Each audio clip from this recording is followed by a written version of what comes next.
हुमायूं का मकबरा मुग़ल काल की एक ऐसी ऐतिहासिक इमारत जहां दफन है मुग़ल राजवंश के एक साथ सबसे अधिक लोग। नमस्कार दोस्तों, मेरा नाम है राजेंद्र कुमार और मैं स्वागत करता हूं आप लोगों का आपके अपने यूट्यूब चैनल सिंपल एजुकेशन में। आज की इस वीडियो में बात हुमायूं के मकबरे के बारे में। हुमायूं का मकबरा जो स्थित है भारत की राजधानी दिल्ली में और जाना जाता है अनेक कारणों से मुग़ल वंश की एक ऐतिहासिक इमारत के रूप में। ऐसा माना जाता है कि हुमायूं के मकबरे का निर्माण हुमायूं की पहली पत्नी एवं मुग़ल बादशाह अकबर की सौतेली मां बेगा बेगम के द्वारा हुमायूं की मृत्यु के पश्चात करवाया गया था। हुमायूं का यह मकबरा 4 बाग पद्धति के आधार पर बनाया गया मुग़ल राजवंश का पहला नमूना था। लाल बलुआ पत्थर एवं सफ़ेद संगमरमर के उपयोग के आधार पर बनाई गई यह पहली इमारत थी और इसके निर्माण में जिस शैली का इस्तेमाल किया गया था उसी शैली को आधार बनाकर मुग़ल बादशाह शाहजहां द्वारा आगरा में ताजमहल का निर्माण करवाया गया। इसलिए ऐसा माना जाता है कि हुमायूं का मकबरा ताजमहल का पूर्वगामी था। लेकिन दोस्तों, आपको जानकर यह हैरानी होगी कि हुमायूं का मकबरा मुख्यतः एक मकबरा है, अर्थात इसका निर्माण मुग़ल शासकों को दफनाने के लिए किया गया था।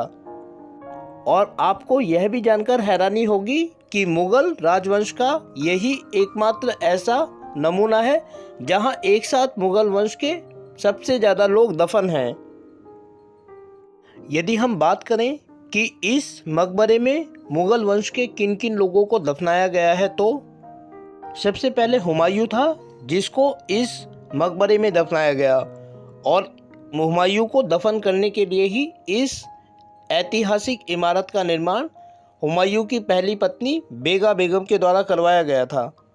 हुमायूं के अलावा बेगा बेगम, अकबर की माता हमीदा बानो बेगम, मुग़ल शहज़ादा दारा शिकोह, रफ़ी उद दरजात, रफ़ी उद्दौला, आलमगीर द्वितीय, फर्रुखसियर तथा जहांदार शाह आदि को इस इमारत में दफनाया गया था। इसके अलावा मुग़ल वंश के अंतिम शासक बहादुर शाह जफ़र द्वितीय, जिन्होंने 1857 के विद्रोह को अपना नेतृत्व प्रदान किया था, उन्हें भी इसी मकबरे में शरण प्राप्त करनी पड़ी थी। ऐसा माना जाता है कि सन 1857 ईस्वी में मुग़ल शासन के खिलाफ भारतीय लोगों के द्वारा जो बगावत खड़ी की गई थी उसे अंतिम मुग़ल बादशाह बहादुर शाह जफ़र द्वारा अपना नेतृत्व प्रदान किया गया था। शुरुआत में ब्रिटिश साम्राज्य की हार हुई और मुग़ल वंश के शासक बहादुर शाह जफ़र द्वितीय की जीत हुई। लेकिन एक बार जब स्थिति बदली तो अंग्रेज़ों की जीत होनी शुरू हुई और जैसे जैसे अंग्रेज़ों की जीत होनी शुरू हुई वैसे वैसे उन्होंने हर उस पक्ष से अपनी हानि का बदला लेना आरंभ कर दिया जो 1857 के विद्रोह में उनके नुकसान के लिए जिम्मेदार था। एक बार युद्ध में जब अंग्रेज़ों की जीत होने लगी तो उन्होंने चुन चुनकर उन तमाम तत्वों से अपना बदला लेना शुरू किया जो युद्ध में अंग्रेज़ों की पराजय के लिए और उनके नुकसान के लिए जिम्मेदार था।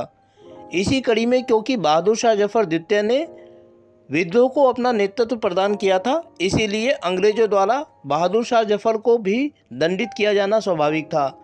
ऐसा माना जाता है कि 1857 के विद्रोह के समय जब अंग्रेज़ी सरकार के पक्ष में विद्रोह चला गया था, तब ब्रिटिश सैन्य कमांडर हडसन ने मुग़ल बादशाह बहादुर शाह जफ़र द्वितीय को उनके 3 पुत्रों के साथ हुमायूं के मकबरे से ही गिरफ्तार किया था।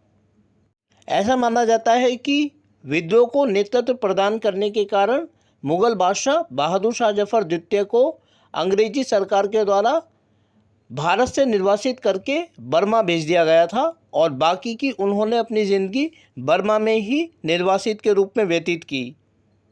कुछ विद्वानों का ऐसा भी मानना है कि यदि 1857 के विद्रोह में बहादुर शाह जफ़र द्वारा विद्रोह को नेतृत्व न प्रदान किया जाता तो संभवतः उन्हें भी इसी ऐतिहासिक इमारत में दफनाया जाता और बाकी मुगल शासकों की भांति उनकी कब्र भी इसी ऐतिहासिक इमारत में स्थापित होती।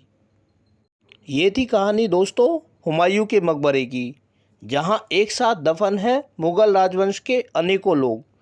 उम्मीद करते हैं कि आप लोगों को वीडियो अच्छी लगी होगी और साथ ही आप लोगों से अनुरोध करते हैं कि यदि वीडियो अच्छी लगी तो वीडियो को लाइक और चैनल को सब्सक्राइब जरूर करें।